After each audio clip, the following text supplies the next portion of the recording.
Halo teman-teman, balik lagi sama aku, J. Kalian tahu nggak negara mana saja yang menjadi penghasil berlian terbesar di dunia? Wah, pasti pada penasaran kan?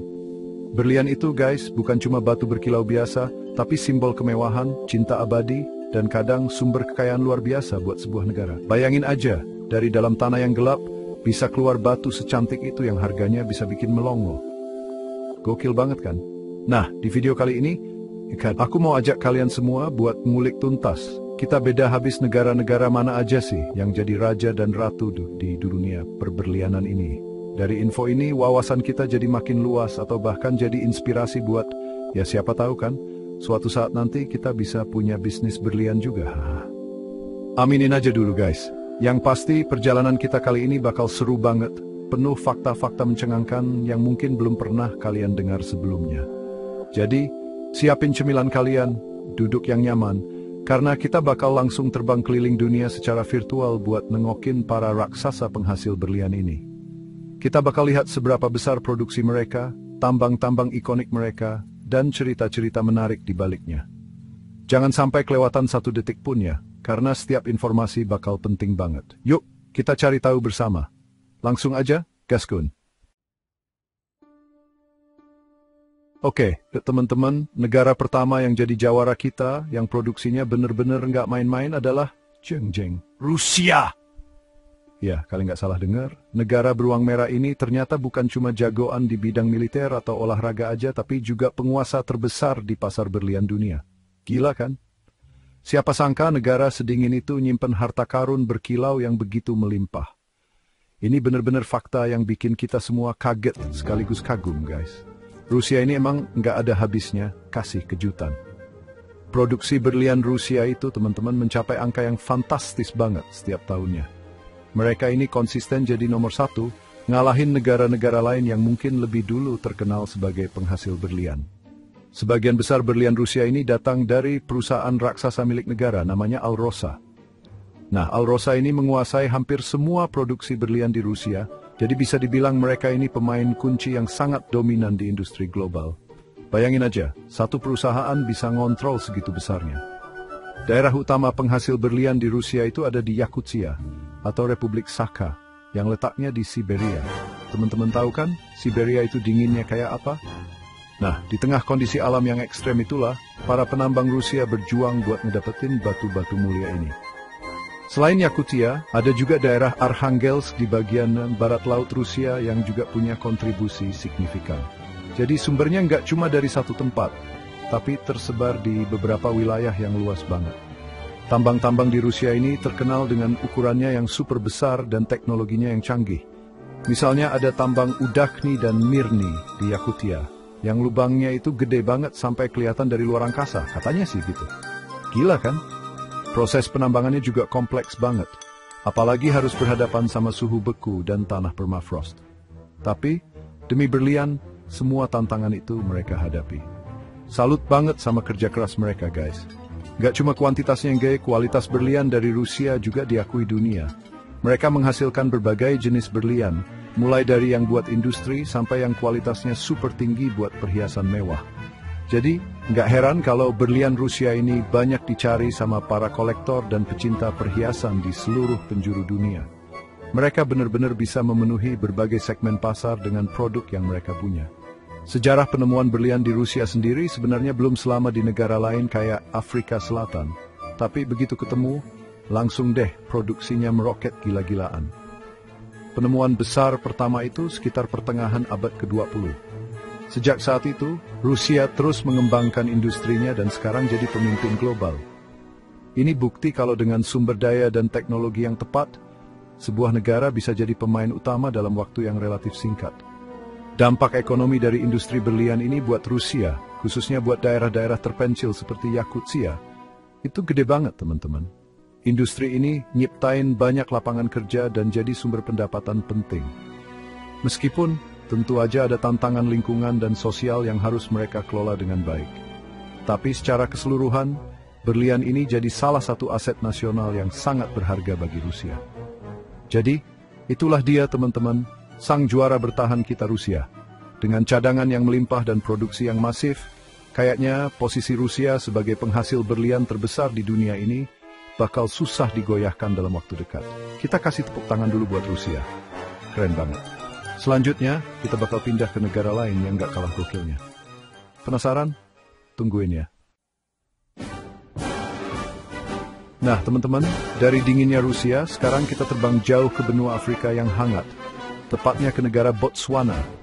Jangan salah, meskipun mungkin namanya nggak seterkenal Rusia di panggung dunia secara umum, tapi kalau urusan berlian, Botswana ini adalah salah satu pemain kelas kakap, guys. Mereka ini konsisten ada di jajaran atas negara penghasil berlian terbesar dan terbaik kualitasnya. Ini benar-benar negara yang patut kita acungi jempol. Botswana terkenal banget sama beberapa tambang berliannya yang super produktif.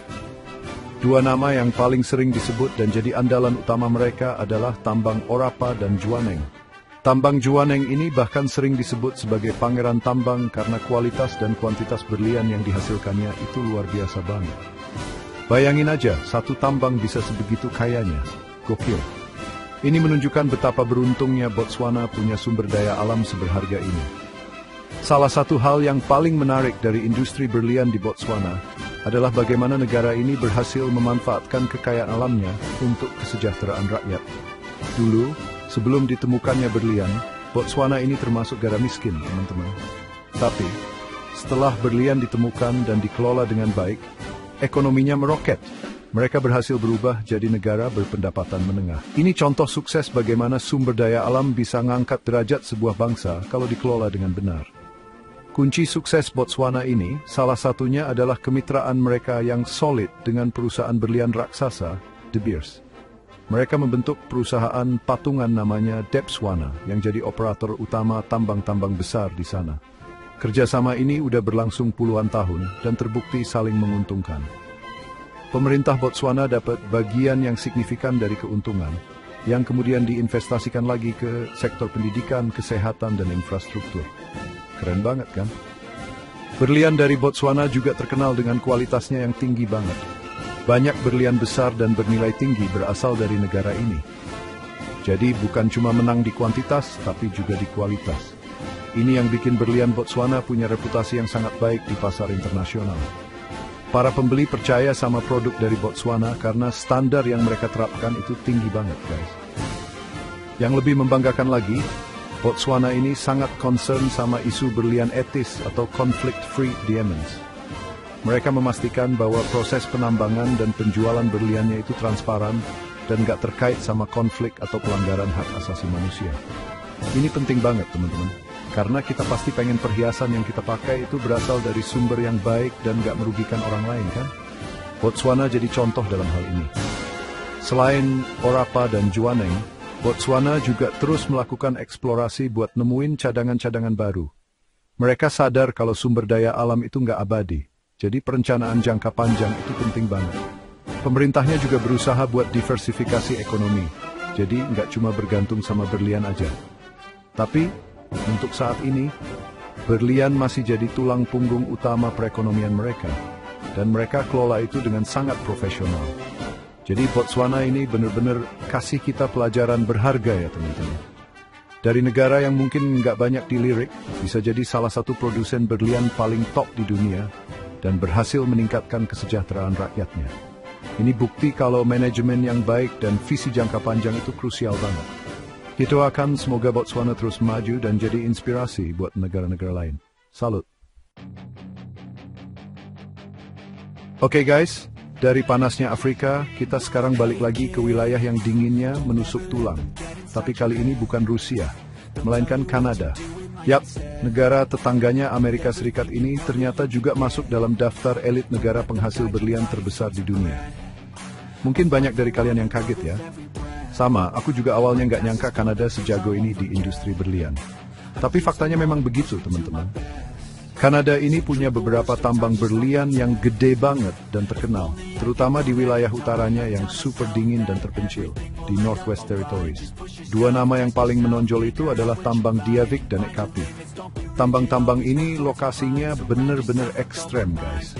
Bayangin aja, mereka harus nambang di daerah yang sebagian besar tahunnya itu tertutup es dan salju. Tantangannya pasti luar biasa berat, mulai dari logistik sampai kondisi kerja. Penemuan berlian di Kanada ini sebenarnya tergolong baru loh, teman-teman.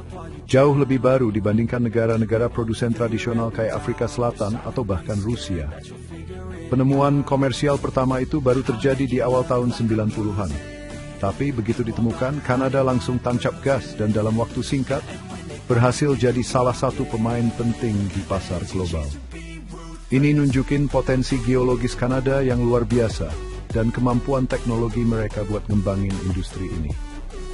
Salah satu keunggulan utama berlian Kanada yang bikin mereka beda dan banyak dicari adalah reputasinya sebagai berlian yang etis dan bebas konflik. Kanada punya sistem pelacakan yang ketat banget, namanya Canada Mark. Setiap berlian yang berasal dari Kanada bisa dilacak sampai ke tambang asalnya, lengkap dengan nomor seri unik. Ini jaminan buat konsumen kalau berlian yang mereka beli itu benar-benar bersih dari segala macam isu negatif. Keren banget kan komitmennya? Proses penambangan di Kanada juga dikenal sangat memperhatikan aspek lingkungan.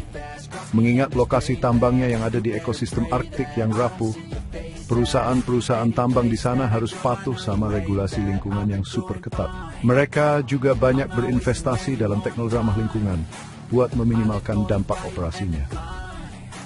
Ini patut dicontoh banget guys, gimana industri bisa jalan beriringan sama kelestarian alam. Gak cuma itu, industri berlian di Kanada juga memberikan dampak positif yang signifikan buat komunitas lokal, terutama masyarakat adat atau First Nations yang tinggal di sekitar wilayah tambang. Banyak perjanjian kerjasama yang dibuat antara perusahaan tambang dan komunitas adat, yang meliputi pembagian keuntungan, kesempatan kerja, dan program pengembangan masyarakat. Ini bentuk tanggung jawab sosial yang keren banget. Kualitas berlian Kanada juga nggak kalah sama negara-negara lain. Mereka menghasilkan berlian-berlian dengan kejernihan dan warna yang sangat baik. Meskipun mungkin nggak menghasilkan berlian-berlian raksasa, seukuran yang kadang ditemukan di Afrika, tapi konsistensi kualitasnya itu yang jadi andalan. Jadi kalau kalian cari berlian yang indah sekaligus punya jaminan etis, berlian Kanada bisa jadi pilihan yang oke banget. Jadi Kanada ini membuktikan kalau negara maju dengan standar tinggi pun bisa jadi pemain besar di industri sumber daya alam seperti berlian dan melakukannya dengan cara yang bertanggung jawab. Dari tantangan alam yang ekstrem sampai komitmen terhadap etika dan lingkungan, Kanada benar-benar nunjukin kelasnya. Luar biasa Kanada. Kita lanjut ke negara berikutnya yang gak kalah seru ceritanya. Sekarang kita kembali lagi ke benua Afrika, teman-teman, tapi kali ini kita menuju ke negara yang punya sedikit berbeda, yaitu Republik Demokratik Kongo atau RDK. Negara ini juga masuk dalam jajaran penghasil berlian terbesar di dunia secara volume. Wow, gede banget ya potensinya. Tapi guys, cerita berlian di RDK ini sedikit lebih kompleks dan penuh tantangan dibandingkan negara-negara yang udah kita bahas sebelumnya. RDK ini punya cadangan berlian yang sangat melimpah, tersebar di berbagai wilayah negaranya. Potensinya itu benar-benar luar biasa besar. Tapi bedanya dengan negara kayak Botswana atau Kanada, sebagian besar produksi berlian di RDK itu berasal dari tambang-tambang skala kecil, atau yang biasa disebut tambang artisanal. Jadi bukan perusahaan raksasa dengan teknologi canggih yang dominan, tapi ribuan penambang perorangan atau kelompok kecil yang bekerja dengan alat-alat sederhana. Nah, kondisi ini teman-teman yang seringkali jadi sumber tantangan. Karena sifatnya yang artisanal dan tersebar, pengawasannya jadi lebih sulit. Dulu RDK ini sempat jadi sorotan dunia karena isu blood diamonds atau berlian konflik, yaitu berlian yang dijual buat membiayai perang atau pemberontakan. Meskipun sekarang udah ada upaya internasional seperti Kimberley Process Certification Scheme buat mencegah ini, tapi tantangannya masih ada. Meskipun begitu, volume berlian yang keluar dari RDK ini tetap aja gede banget. Ini nunjukin betapa kayanya tanah Kongo ini sama batu mulia. Bahkan dengan segala keterbatasan dan tantangan yang ada, mereka tetap bisa jadi salah satu kontributor utama pasokan berlian dunia. Bisa bayangin nggak? Kalau misalnya industrinya bisa dikelola lebih baik lagi, seberapa besar potensi yang bisa kegali dari sana? Pasti dahsyat banget. Pemerintah RDK dan berbagai organisasi internasional terus berusaha buat memperbaiki tata kelola sektor pertambangan berlian di sana. Tujuannya ya, supaya manfaat dari kekayaan alam ini bisa lebih dirasakan sama rakyat banyak dan gak lagi jadi sumber masalah. Prosesnya memang nggak gampang dan butuh waktu panjang, tapi upaya-upaya ke arah yang lebih baik itu terus dilakukan. Kita doakan yang terbaik ya teman-teman. Kehidupan para penambang artisanal di RDK ini juga seringkali jadi sorotan. Mereka bekerja keras dalam kondisi yang kadang berbahaya, dengan harapan bisa nemuin batu berlian yang bisa mengubah nasib mereka. Ini sisi kemanusiaan dari industri berlian yang kadang terlupakan. Di balik gemerlapnya perhiasan, ada perjuangan dan keringat banyak orang, terutama di negara-negara seperti RDK. Jenis berlian yang ditemukan di RDK ini juga beragam, mulai dari yang kualitasnya biasa aja sampai yang punya potensi buat dipotong jadi perhiasan cantik. Karena banyaknya penambang skala kecil, variasi kualitas dan ukurannya jadi sangat luas. Ini juga yang bikin pasar berlian dari RDK punya karakteristik tersendiri. Banyak pedagang yang khusus mencari berlian-berlian mentah dari wilayah ini. Jadi, Republik Demokratik Kongo ini kasih kita gambaran lain tentang dunia berlian. Sebuah negara dengan potensi alam yang luar biasa besar, tapi juga dihadapkan pada berbagai tantangan struktural dan sosial. Semoga ke depannya, RDK bisa mengatasi semua kendala ini, dan kekayaan berliannya bisa benar-benar jadi berkah buat seluruh rakyatnya. Ini pelajaran penting buat kita semua tentang kompleksitas industri sumber daya alam. Oke teman-teman, akhirnya kita sampai di negara kelima dalam daftar kita. Dan negara ini adalah salah satu legenda sejati dalam dunia perberlianan Afrika Selatan. Wah, kalau ngomongin berlian, nama Afrika Selatan ini pasti langsung muncul di kepala kita kan? Gimana enggak? Negara ini punya sejarah yang panjang banget dan sangat ikonik terkait penemuan dan produksi berlian. Mereka ini bisa dibilang salah satu pelopor industri berlian modern. Sejarah berlian di Afrika Selatan itu dimulai sekitar akhir abad ke-19, dengan penemuan berlian yang memicu Diamond Rush atau demam berlian besar-besaran. Salah satu tempat yang paling terkenal dan jadi simbol dari era itu adalah Kimberley.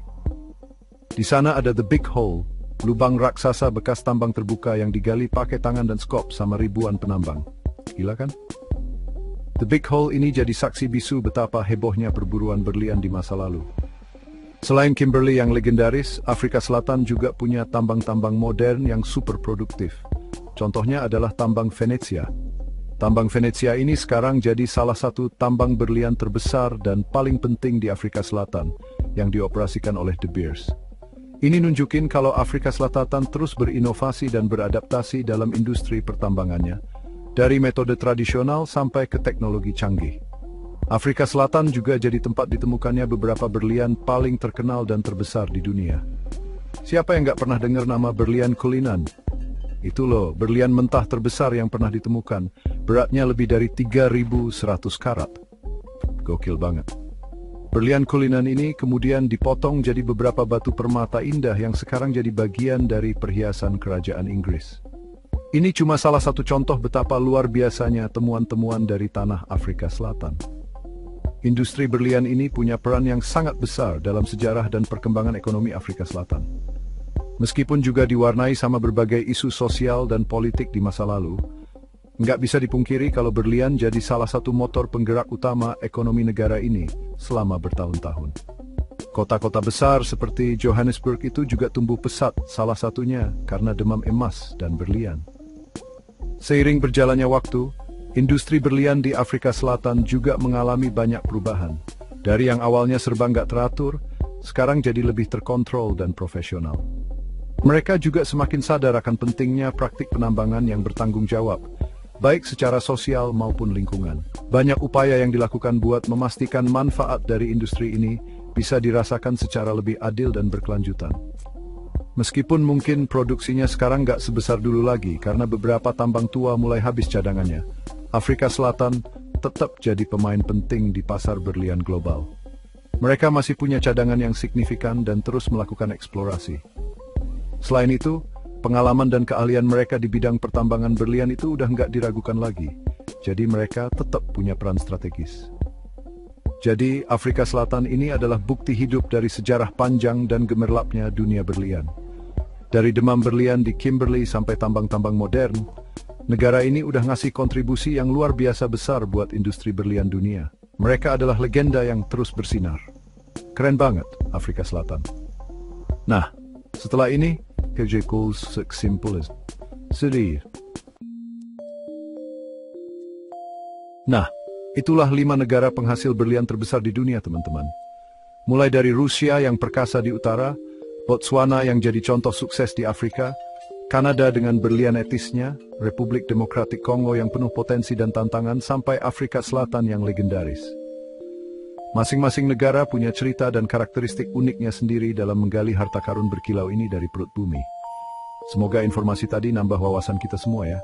Sayangnya, Indonesia belum termasuk dalam daftar ini, guys. Kita memang punya banyak sumber daya alam lain yang luar biasa, tapi untuk berlian skala besar, sepertinya kita belum jadi pemain utama. Tapi siapa tahu suatu hari nanti kita bisa melihat berlian dari Indonesia juga yang kualitasnya nggak kalah sama negara-negara tadi. Kita nggak pernah tahu keajaiban apa yang tersembunyi di tanah air kita tercinta ini, kan? Tetap optimis aja. Oke deh, teman-teman, begitu dulu ya video kita kali ini. Semoga kalian semua menikmati perjalanan virtual kita menjelajahi dunia berlian. Terima kasih sudah menonton dari awal-awal sampai akhir. Kalian semua luar biasa. Jangan lupa like video ini kalau kalian suka, tinggalkan komen di bawah pendapat kalian, atau mungkin ada ide buat video selanjutnya. Dan yang paling penting, jangan lupa subscribe channel aku, biar kalian gak ketinggalan video-video seru lainnya.